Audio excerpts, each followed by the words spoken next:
Hello and welcome to Joyride with your hosts, the Metaphysical Moms, Tiffany and Carrie. Joyride takes you on a spin through all things spiritual and soulful, including holistic healing, energy work, and personal development. Now, here are your hosts, Tiffany and Carrie. Hello, everybody. Good morning, Carrie. Good morning. How are you? Oh, I am peachy.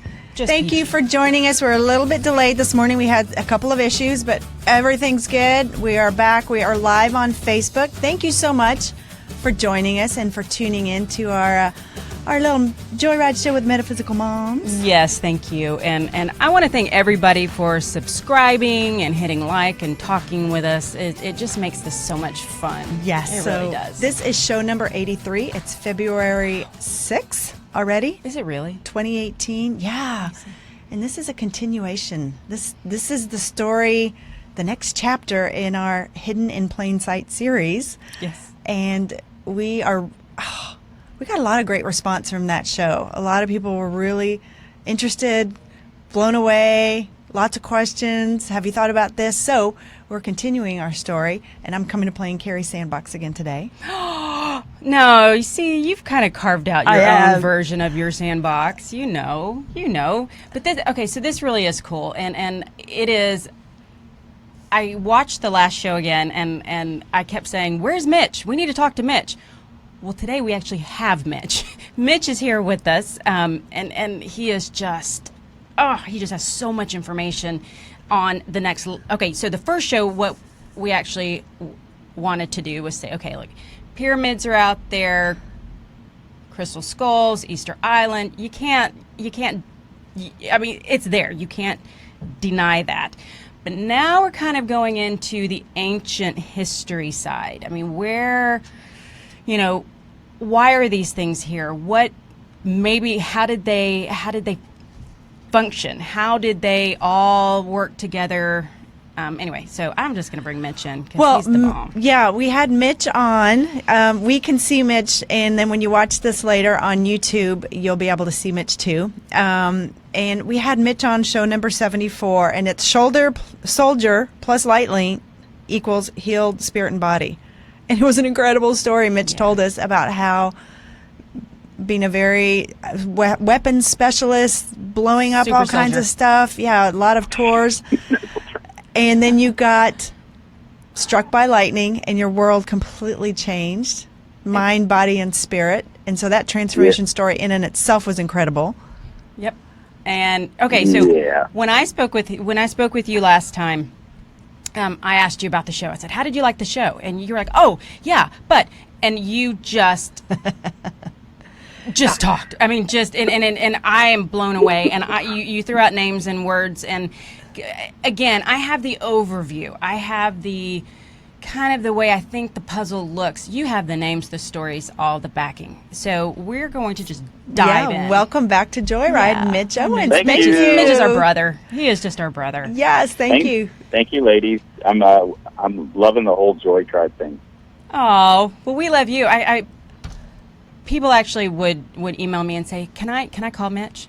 I'd like to call Mitch." It's like, okay, you can call Mitch. I think it's okay to call Mitch. So everybody's. Well, you don't have a web page. You're not selling anything. No. You just have an interest in this, a real passion. A knowing and to share. And this is a relatively new place for you to be. You said just the last couple of years is after being struck by lightning, and everything's changed for you. Yeah, everything's changed. Yeah. And we've already talked about that, and I'm really excited to be here to talk about these things that we're so passionate about. Most definitely, the whole Atlantis thing is huge, the Baalbek stones. I've got a lot of my own theories from the research that I've done that I want to share with you guys, so I'll just kind of step in when you guys hit that top. We're there. Oh, what's that beat? Whatever. We're there and ready to hit that topic. So I want to say a quick hi to people who are joining us on Facebook. We really appreciate everybody who takes the time to listen in and join us. We've got hi Sue and hi Terry. Good morning. Hi Keely and Denise, Jason and Melanie. Hi Sarah, Michelle, Keely, Gail, Sue, Paulette. Good morning, everybody. Thank you for joining us on Joyride, and anybody else who I've missed that was quickly scrolling through those comments there. But hit like, hit subscribe, share it with anybody that you think might be interested in this conversation, so they can pop in here live and interact with us. Yes. Okay, so I want to start with the history. I have this idea that history kind of, as I said last time, we go along and we think we're so advanced and we're only, no one has ever been this far in the history of the earth, and we're putting people out into space and we're just doing these phenomenal things. And I kind of feel like it gets scrapped and then we start all over. And there is a real history that kind of will actually show itself at some point. And that's what I would like to go into first. Tell us about the quote-unquote real history, and maybe we just start with the Anunnaki that came, and let's just start there. I mean, let's just go in. All right. Well, what we can say is I've got. Do you want to talk about the 4 or 5 different landing sites that relate to the Baalbek stones? Do you want to bring that in? Perfect. To give a little food for thought. Yes. And then we can run into what the Hopi Indians call ant friends, what it is in Hopi, and we'll have the correlation between the two. I believe that we've had multiple visitations from different entities, such as the Tall Whites, the Pleiadians. We have the Orion constellation, the Sirius constellation, the Pleiades is related in there.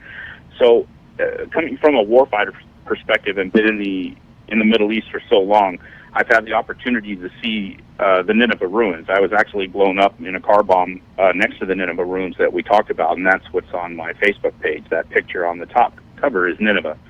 So with that, it really piqued my interest on what was going on in Upper Mesopotamia. This is where Alexander the Great, a lot of war fighting. So if we think about the big giant Baalbek stones, which are 300 feet by 30 to 60 feet, laying sideways, stacked on top of each other. So what I would like your listeners to think about is, what do we launch the space shuttle off of? The launch pad. The launch pads. A gigantic launch pad. So we have the Baalbek stones in the cedar forest of Lebanon. The cedar forest, there it Jerry. is. Yeah. Okay, there What's it is. that? So Do you we remember last time have. he said that? He was like, yeah. Sorry. I just couldn't type fast enough. So we have a big giant megalithic stone platform in the cedar forest of Lebanon, and Syria, Lebanon, a lot of war fighting there, right? Mm-hmm. So we have this big giant flat platform called Jerusalem, Temple Mount, or whatever. The Dome of the Rock is sitting on top of it. They have the Great Wall. That's a big giant flat platform. In the Sinai Peninsula, a big giant flat platform, megalithic stones. Then you have in in Sumer, in southern Iraq, is a big giant flat platform. So now I'm just trying to connect the dots analytically from an intelligence perspective. We've been here and we've done this before, post-Diluvian, pre-Diluvian, in my opinion. These are all just my opinion. So I'm thinking these are landing and launch pads. That whole area was a marshland many thousands of years ago. It was a marshland. And it does connect with Sitchin's work, whether Sitchin's work was a psyop or not. I don't care. Those What's are Sitchin's launch work? pads. Zachariah Sitchin's work. Oh, we'll have to post links, Zachariah. and we'll have to post links to the resources, because some of this stuff I don't know. Yeah. Oh, well, Zachariah Sitchin wrote a bunch of work about the wars between gods and men, and about the Anunnaki and all that stuff. And he really tied a lot of very logical aspects of the archaeology that we have present. So while I mentioned all those flat platforms, we have those big giant pyramids. Now, if you were landing on this planet, let's say 450,000 years ago, we didn't have lights per se, right? Right. So you're going to have geographical locators, kind of like the Nazca Lines and things like that.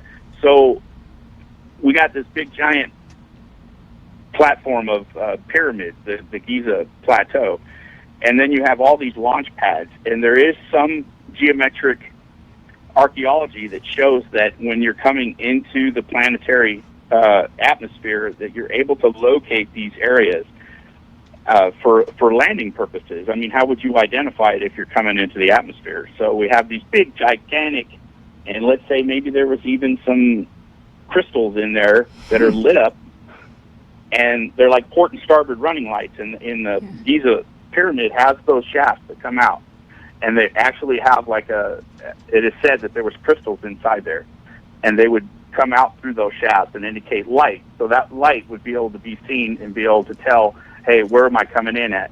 So isn't it kind of funny that the Sinai Peninsula, Jerusalem, the Lebanon, Syria area, and Iraq are in a constant state of turmoil? Yep. Right? And these are all landing areas, and with that, Jerusalem is said to be launch control, sort of like our Houston Space Center.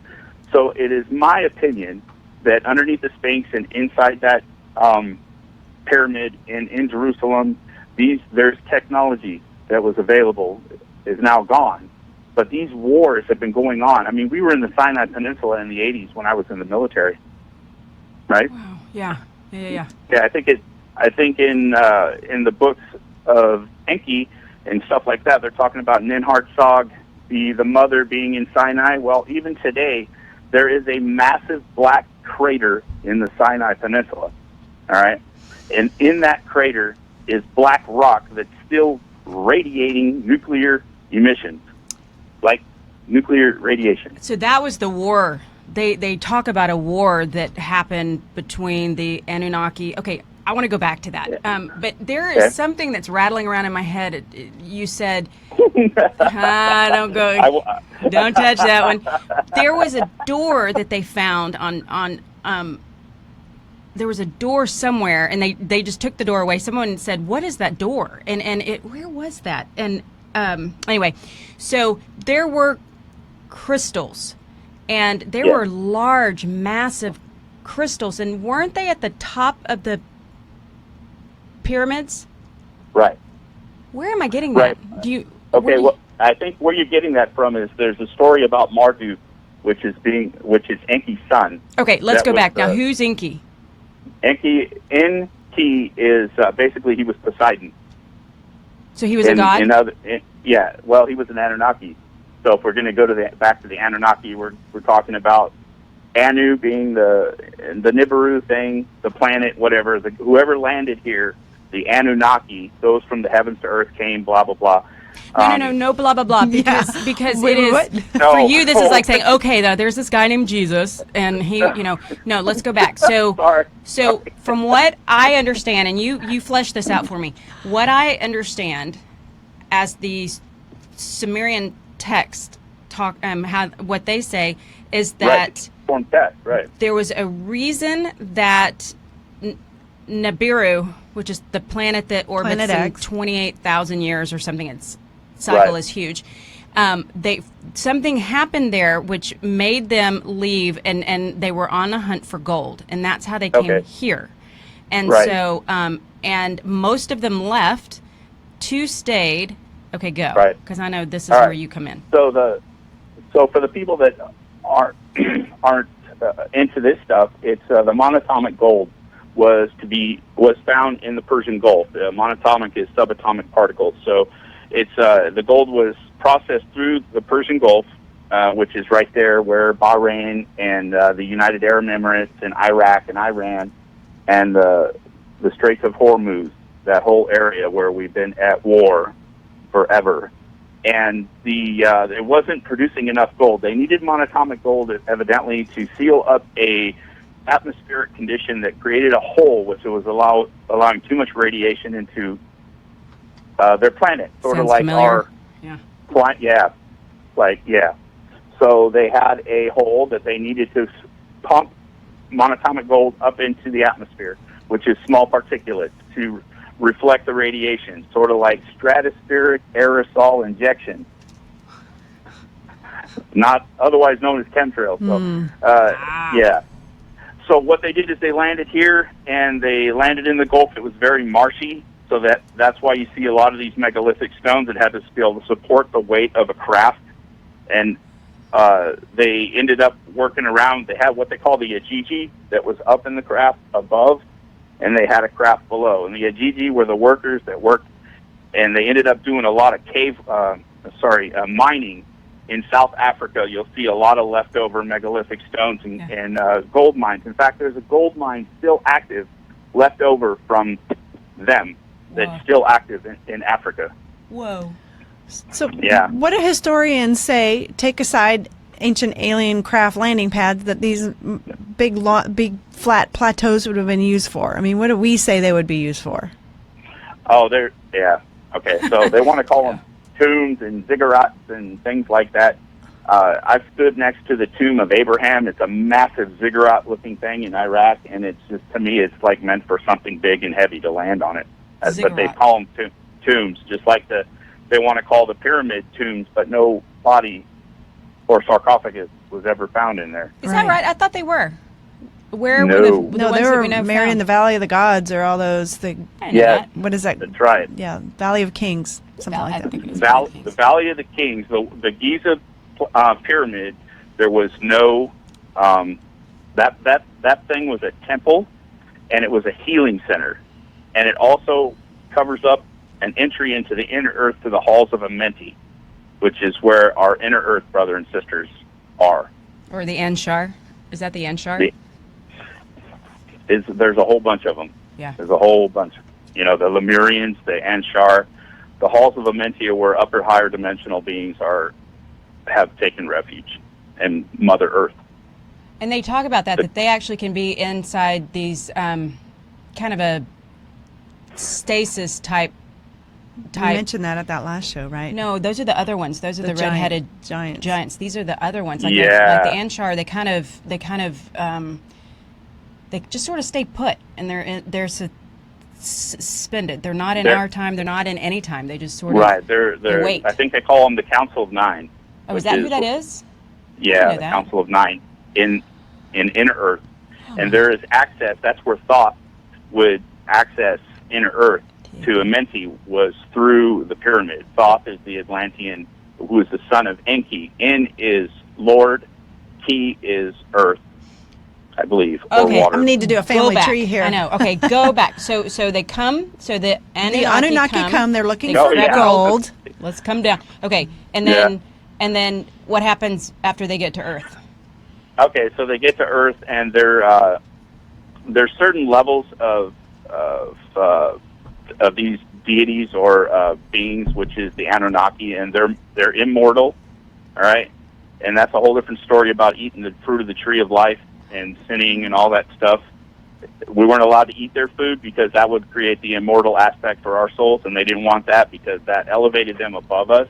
So Enki started the whole mining operation. Enki was the son of Anu, and he was right below another half son, or his half brother was Enlil. So who's Anu? Anu is the Lord of Nibiru. Okay, so he's one of the main dudes on the planet. Their planet. Anu, like in annual. Anu. So annual. So he's a. No, see the correlation? I do. The words. So is he only a king for a year? No, he's king for life. I'm teasing. Okay, so. I get. Talk about flow. So his two sons come. Right. They all leave. Well, yeah, everybody leaves except Enki and Enlil, and they end up making babies with the Earth people, and this is where Marduk. They also they make babies with their sisters, and the sisters come, and they have Marduk and Thoth. Okay, Marduk, you've heard Marduk before, right? Mm-hmm. Okay, well, Marduk was the Lord of War, which I forgot the Greek dude for that, but the Greeks, all these things, you got Vishnu, Krishna, Loki? all these guys. Loki? Yeah, Loki, right, Loki. So all these guys have this different names in all these different civilizations, but they're all the same people. So it's based on the same people. The mythology basis is similar, yeah. And did you know? Quetzalcoatl, Viracocha, Vishnu, Krishna, Buddha. They're all the same people. Genesis 6.4, I don't know if you say point, but they talk about that there were... This is in the Bible, right? Giants, in the earth in those days, and also after that, when the sons of God, fallen angels, came into the daughters of men, and they bare children to them, the same... Which are demigods, right? Yes, the same became mighty men, which were of old men of... Renown. Renown. So they were giants in the earth in those days. That's in the Bible. It's wild. And it's kind of strange that there is some mythology going around, a little bit of talk going around about these red-haired giants in stasis, okay? Yeah. And they're the Watchers, and we don't want to wake up the Watchers. Who are the Watchers? Okay, for those... You're about to tell me. We talked about that. That's them dudes down in Antarctica that have been in stasis, and they were put there by our benevolent brother and sisters to keep them to quit ruining the planet, ruling through slavery and basically evil. They ruled that. So is it the Watchers are bad dudes? The Watchers, the Anunnaki, they were ruling through force and slavery. They were acting as gods instead of being united. But they all weren't, right? I mean, weren't the benevolent? Not all of them. No, not all of them. I'm just talking about the Anunnaki right now. Okay. The Anunnaki from Nibiru, as the story goes. The thing of it is, okay, now that you brought up the Genesis story about the giant, there's a very prevalent story amongst us knuckle draggers, I want to say, about a little fight in the up in the mountains of Afghanistan about a red-haired giant coming out of a cave and slewing one of our guys, and they actually killed him. They brought in a reaction force, and there's been special operators that have whistle blown off the camera, and it's available out there. I think Michael Sala has been able to interview a couple operators that were a part of that team, and there was a real live 12 to 15 foot red-haired giant that came out of a cave and got in a fire. Well, he had a spike or a pike, and he speared one of our guys, and he killed another guy. And there's some drawings that some of our guys did about them picking that thing up with a helicopter. And that information is out there. And Carrie, I think I sent that to you after you started talking giants the last time on your, I don't know, somewhere. All right, so there's a little story that obviously won't come out for a while, but he was a red-haired 15-foot giant. How long ago did that take place? That was probably about 5 years ago, 6 years ago. So recently. Wow. Yeah, and I was actually in Africa at the time that came out, yeah. So it was going around the circles of us. Wow. So the Watchers are... I thought they were here to sort of watch and make sure things were going okay. So we don't want to wake them up. Why?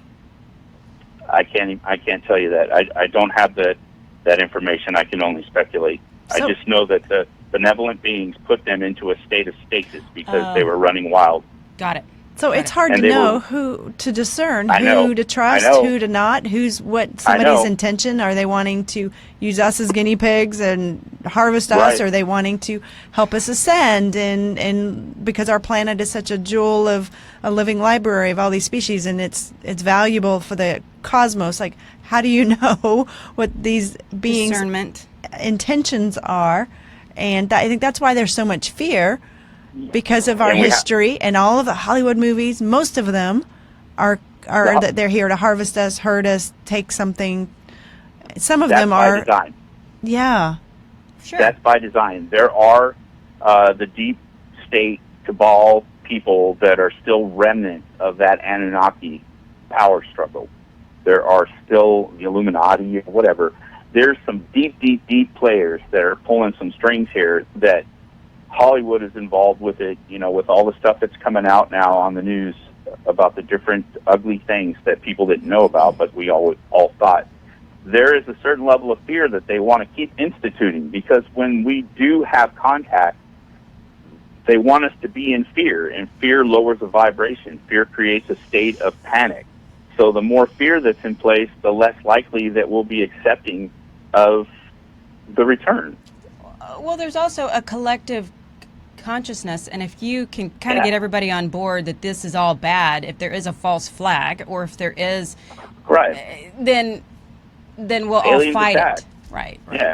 So, but that's not true, and we've all had we got a few of us sitting right here that have had contact situations, and we know that that's not true, and I believe it in my heart that it's not true, and I've had, I've had the red-haired giant guy show up for me, and so I already know. I know what's not true, and I know what is true in my heart, just as much as anybody else, and this is just my perspective.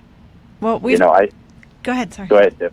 No, well, we've talked about hidden in plain sight. My kids love the Marvel superheroes, and it's Thor and Loki and these demigods that are human mated with the gods, and we just take it as entertainment.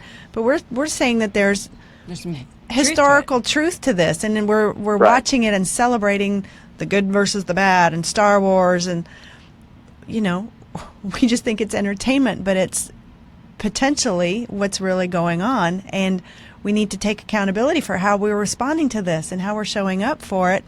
And we talked last show about all your military training getting you prepared to, when there is more disclosure, that you can help keep the calm and help educate people and steer us away from the fear-based alien disclosure to a more discernment, benevolent.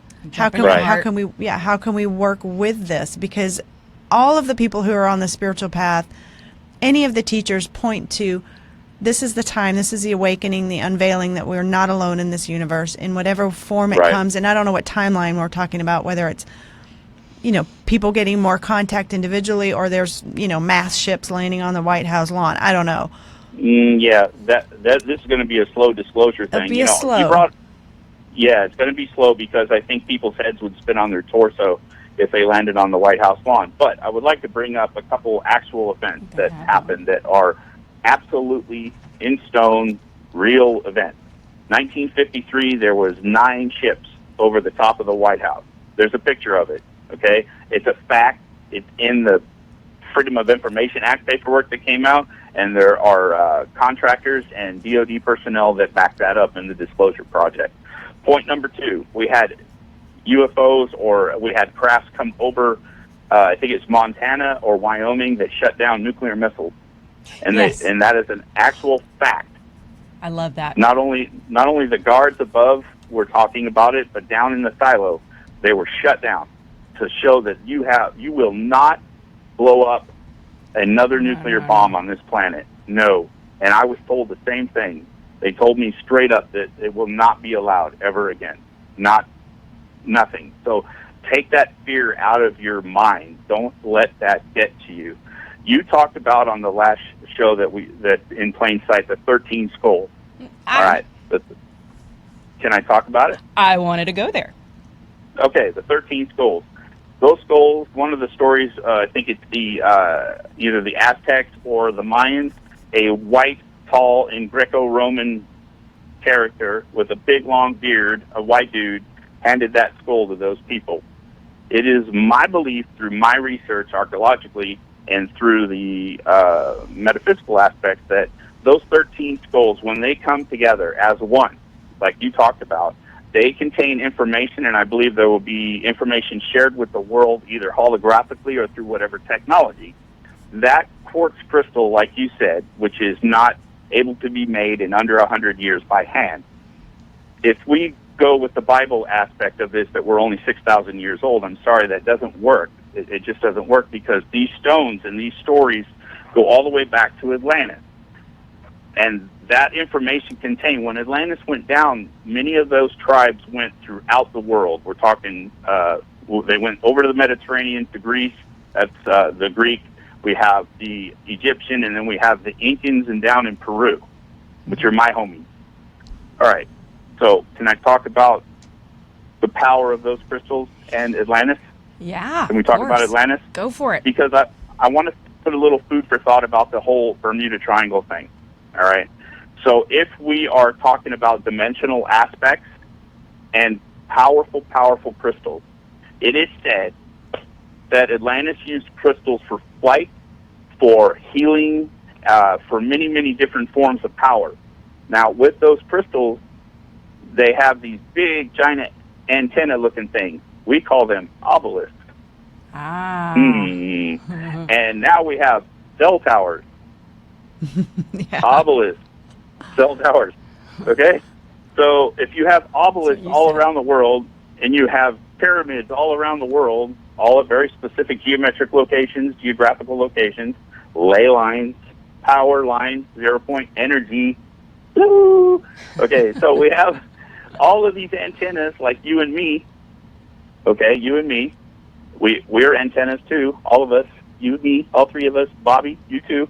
So the whole Atlantis thing was over three different destructive levels, okay? They are two parts. You had the priest and the Anunnaki were involved over there because Thoth was an Atlantean. So that means Enki, his father, had something to do with Atlantis. All right? So they were screwing around with science, Large Hadron Collider, trying to find dark matter, Large Hadron Collider. All right? And they screwed up. They shot a beam into a pocket like fracking, and they ended up having a massive explosion. All right? And it created great devastation, and it lit up the ring of volcanoes. And with that, it caused a lot of geographic problems throughout the Earth because the volcanoes lit up. So you have these super powerful crystals on top of these pyramids and all these powerful crystals that are lit up going down into the ocean. All right? Bimini, Easter Island, the Azores, that's what's left. That's a triangle. Mm-hmm. Okay? Right? All right, so if these powerful crystals were that powerful and they're no longer being regulated by people and governed, wouldn't it make sense that if they were able to shoot lasers and fly through the air with them and energy, that if they're all distorted, that when planes and things fly through and you have different energy vortexes, that maybe there's a rip, there's a warp in the dimensional aspects of that Bermuda Triangle at certain unknown times. There just happens to be some sort of warp, and they cross over. If you believe in dimensional aspect, they cross over. Wow. Where do you think they go? What dimension? I have no idea. Just a parallel. And who knows? Who knows what dimension? If we consider it just a cake. Yeah. Yeah. We're just And a what, layer it cake. depends on the frequency of the rip. I had a Wow. past life regression, and I was in Atlantis, and I started rattling off all these minerals and crystals and things that I was working on, and I had a lot of angst that it didn't go well. So I don't know if I didn't. The experiments that I was doing, I didn't understand the intent behind why I was being asked to do them, and I felt a lot of shame. So I feel like I've come back this time to help heal. But I was rattling off that cobalt, makes sense. and I had a lot of. So go back and listen to my regression. I'm like, oh man, that was part of that. I don't know on what side or on what level, but I didn't like something that was going on there. Man, that's so interesting. And we're going to go see the crystals. We're going to go see Max. Oh, yeah, we're going to see Max. We have an appointment with Max. Max Tours, and he's going to be here in February, and we're going to do it. Oh, This month? yeah, in a couple weeks, we're going to go. Look, Thoth is the one that built those pyramids. And originally the pyramids, pretty much, he's the one that designed the whole geometry of those things. The guy was brilliant. And he was working with the Council of Nine in the Halls of Amenti, those super 12-dimensional, whatever, Mother Earth dudes, things, whatever, guys, homies. So here's another aspect of something that's in plain sight. Okay, I talked about the Azores being the tips of the leftovers of Atlantis, the Azores, Bimini, and Easter Island. So, not Easter Island, that's in the Pacific. Okay, right? I thought you said Hawaii. Okay, well, I'm getting there. So Hawaii, let's talk about Hawaii. It is a well-known fact, Maui has a vortex. I felt that when I landed there. I was like, I'm home. Yeah. Okay, so if we can grab a hold of the fact that Atlantis went under the sea and post-diluvian, the seas raised, okay, what happens when a whole bunch of freaking volcanoes go off at the same time? Atmospherically, what happens? It gets dark. I was going to say it clouds it over, yeah. Yeah. It clouds it over. It gets cool. So we have a solar event. We have a volcanic event. We have a water situation, and it cools down. And then we all of a sudden, 13,500 years ago, about 10,000, we had Ice Age. We had Flash Frozen. Do you think they just went, oh, shit. Why Yeah. did I do that? I mean, oh, My bad. crap. Dad's going to be pissed. And do-over, Okay. and here comes civilization again, thinking that we're doing it for the first time. Yeah. And maybe Enlil, the son of, Anu, the Anunnaki, said, you know what, I'm really not liking these humans very much, so we're going to go ahead and wipe them out. And we're going to make sure that flood does a good job. But we want to save all the animals. Okay? Noah's We're just Ark gonna and the start flood. over. Let's see. Let's get 2 of every animal around the world and all have them show up at the same location. That's a hell of a walk, don't you think? So let's call it go pick 'em up. DNA Petri dishes. Okay, I'm just throwing stuff out there, okay? So if we talk about Atlantis, then we have to talk about Lemuria. Well, it makes sense to me that if the Azores are the tips, well, let's talk about the Hawaiian Islands being the tips of the leftovers of Lemuria, which is where some of my homies are at. So we got Lemuria in that area, supposedly somewhere. You got to remember, if there was a geographic anomaly in the Earth and everything had a bunch of problems and the poles split because ding-dongs in Atlantis shot a laser down into Earth and hit a pocket of something that blew up. Don't you think that the Earth kind of shift, the land masses may not be exactly like what it was Pangea, 30,000 years ago? Oh, it couldn't be over there because that's the Atlantic Ocean. Well, okay, when they tell you what's down in Antarctica, you're going to go, well, how'd it get down there? Come on, man. So you got a vortex there. Lemuria had pyramids, all right? Lemuria had pyramids. So if it went under because of some catastrophe, that means the Hawaiians kind of look like the Japanese, and they kind of look like the Filipinos and the Indo people. Get what I'm saying here? Like Japan's a little bit left over, and Hawaii's a little left over, and the Philippines are a little left over of some large landmass. But I thought the Hawaiian Islands are created by this plume that keeps moving. It's this plume of volcanic islands that are created as the chain moves. Sure, and if you pissed off the Earth enough, a volcano could pop up anywhere. Yeah. I don't know how they were created. I'm just being theoretical here. This is my hypothesis. If this is what I've come to at this point in time, which brings me to the Hopi Indians and the Dogon tribe. Can I go there? Yeah. Of course. You guys don't want to talk or anything, do you? No, this is great. Go for it. I'll jump in. I'll watch for eyebrows.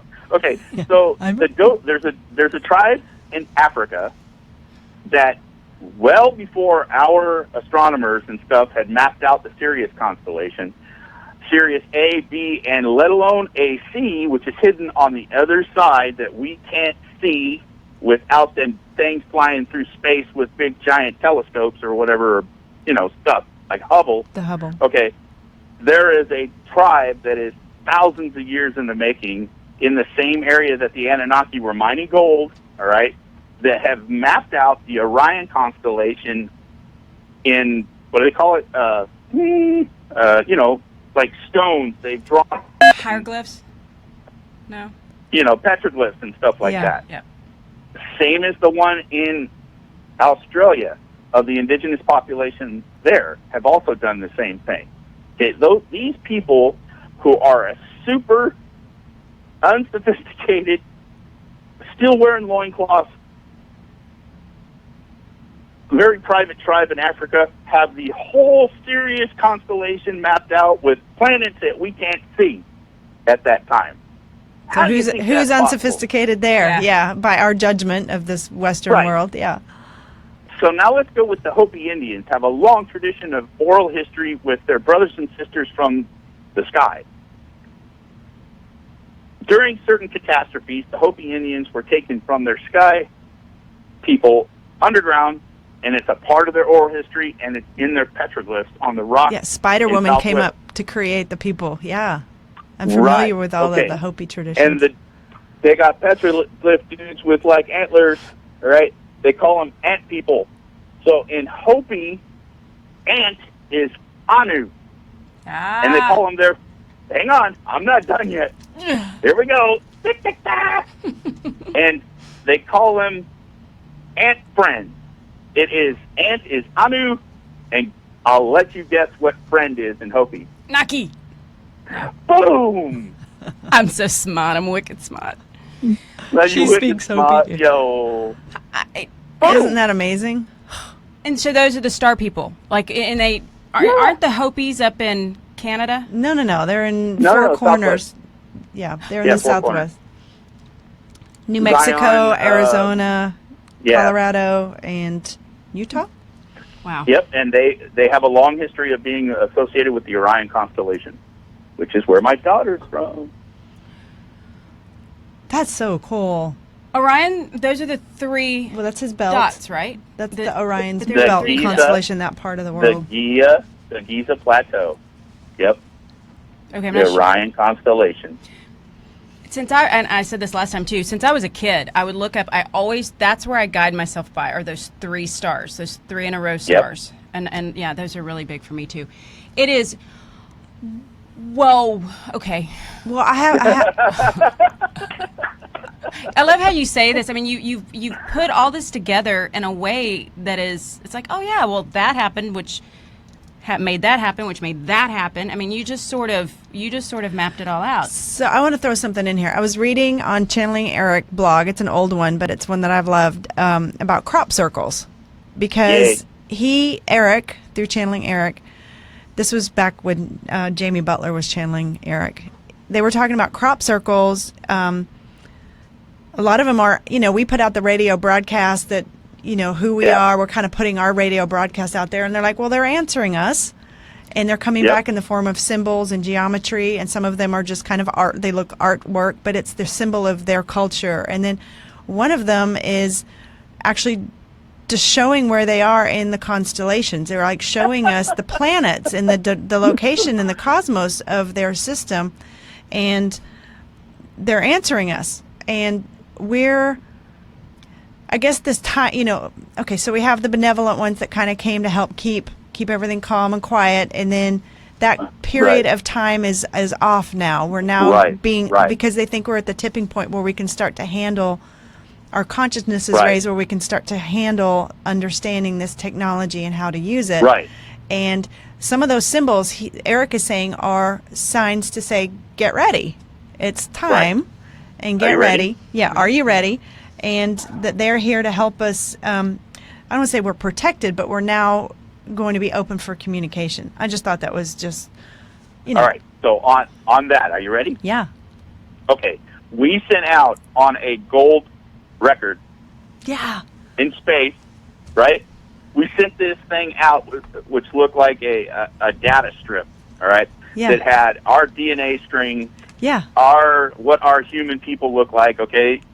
Yeah. Now, we got an answer. We did. Yes, we got an answer, and it was by the radar dishes right there, and that's not the only one. When it came back, it showed their DNA string, their location. It had binary logic in there. Yeah, the code. It had the codes, and then after that, they ended up sending this circle, which ended up being an ASCII-based DOS binary language that it took an MIT graduate to figure out what it said, and they wrote us a freaking story in ASCII too, which is digital freaking computer language. Yeah. All right. Now, on that note, with Jamie Butler and stuff like that, the research that I've gathered through this is those signs and those symbols are very specific, just like light language, that it's supposed to trigger something in us, and it's coming at specific times based upon our unity conscious level. We're asking for it. So they're sending it. And there's multiple different crop circles around the world that have very specific, highly advanced features to it that are absolutely beyond a shadow of a doubt was not created by man in 5 hours with a board on his feet, okay? It just didn't happen. I've seen the hoax ones, and they look pretty. They look like a 3-year-old kind of tromp through the thing. So I'm sure there are some hoaxes, but these apparently are created in seconds by just gently bending with light the stalks of grass or whatever crop they're growing in. But I just find those fascinating. They are fascinating, and that's in plain sight. They're answering us. Right. But we say, oh no. Our experts are like, oh no, and yeah. I mean, it's just. You know when you smack an obelisk, a real obelisk with a hammer, it rings. Oh, when you smack, don't try it. Don't get caught smacking it. It's probably not a good idea. I want to talk about Machu Picchu real quick. Yeah. And Tiwanaku and Pumapunku down in my area, down in South America. So Machu Picchu, I'm going to give you an analogy. We've all seen probably on YouTube videos where you can real low frequency can vibrate and send sound and make a little ball levitate, right through sound. Okay. Well, it's kind of a very long history back in the Vedic scriptures and about Tibetan monks and stuff like that coming together, sort of like the walls of Jericho coming down, where they all did the Om, and through a very specific frequency, I believe that they were able to levitate stone, and this was taught to them through our homies upstairs. So, or left and right, which way you want it. So up in Machu Picchu, there are stones that look like our kids' Play-Doh. Okay, let's just imagine Play-Doh for a minute. You're molding Play-Doh, it's soft. But let's imagine that used to be a quartz or a granite. It used to be granite, okay? But we were able to change the actual dynamics or the intermolecular aspect of that stone. And so we have a brick outside, and we take that Play-Doh, and we want it to mold really nice to that brick. So we changed the aspect of the molecular structure of that stone, and we're able not only to levitate it, but we can float it right in there, because in Machu Picchu, those stones have curves that look like this, and their other stone next to it fits into it. It's not like Egypt where every stone has got a right angle. We're talking about a molded stone that came from 600 miles away. It's at 13,000 feet up in the air on the side of a cliff, all right? And my research says that we're not the smartest tools in the shed on the earth right now, okay? I'm just saying that we've been here before.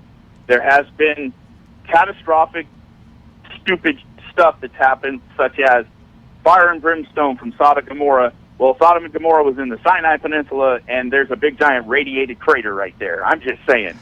Maybe there's a nuke bomb that might have went off, okay? But back to Machu Picchu. The Atlanteans had brought that technology from Atlantis, and they were able to manipulate stone. That is why these stones can't get even a human hair next to them. Whether you're in Egypt, Machu Picchu, Tiwanaku, or Pumapunku, these stones are put together so perfectly, and the ones that are round, the opposing stone was made perfect to fit into the round. You know what I'm saying? Yeah. And it's all kinds of weird shapes. So the only way I can think of is that they changed the molecular aspect of the stone.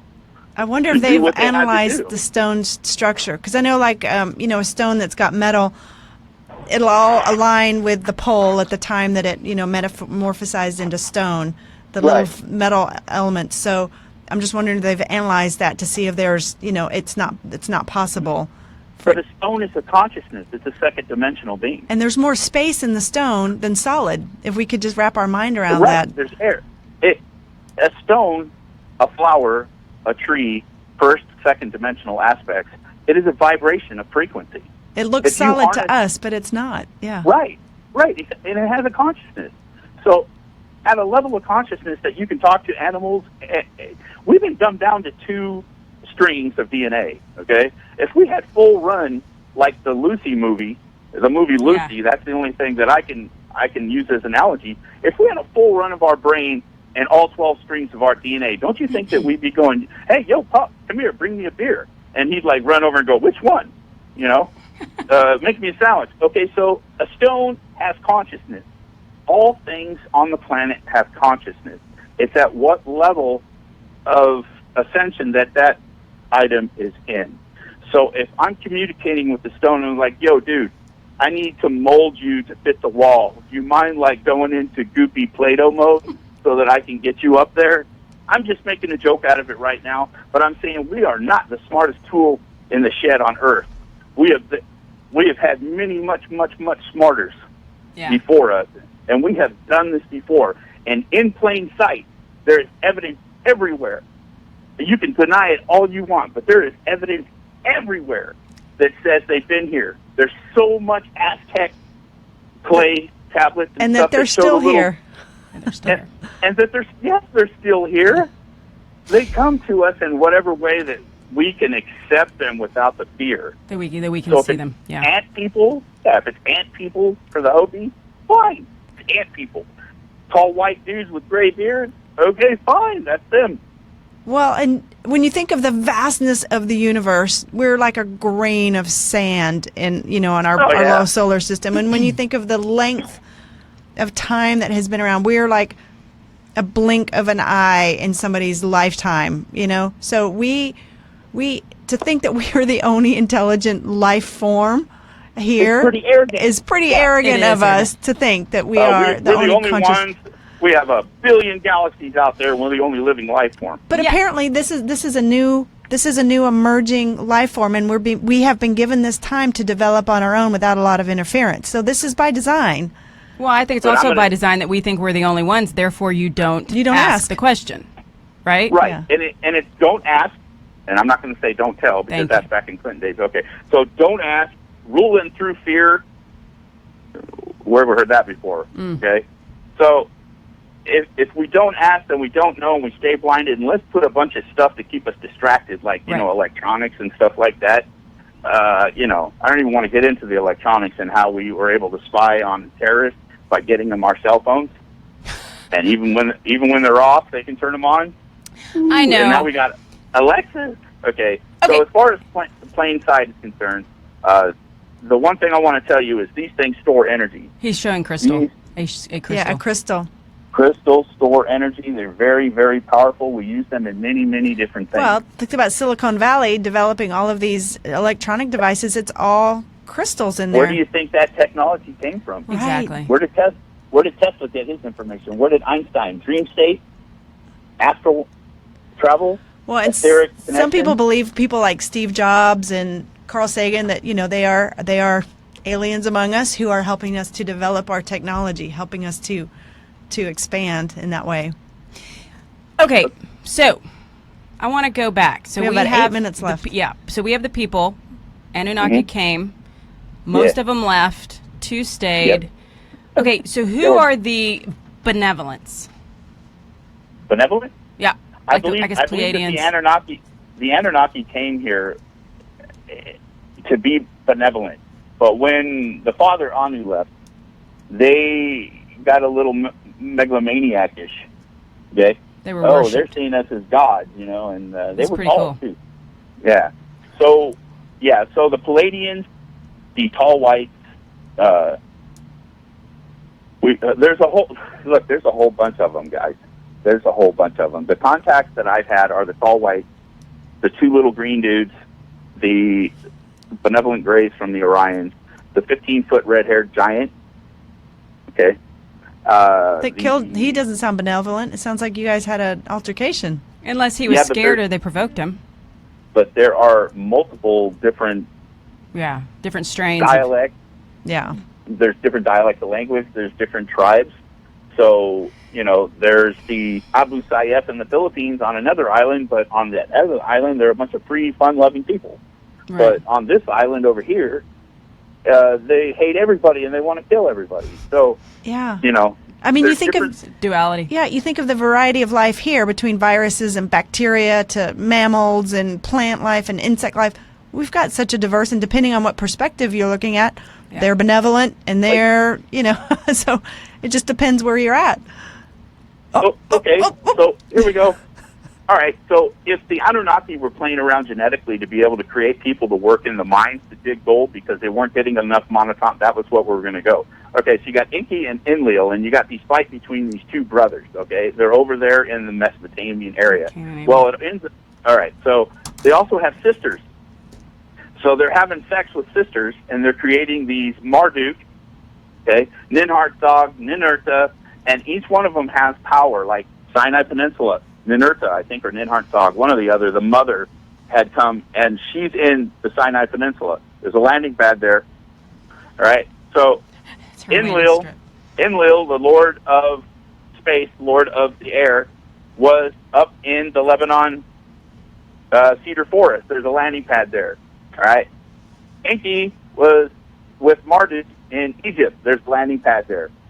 All right? You hear what I'm saying? Enki was also over in or Smer, where there's a giant landing pad there.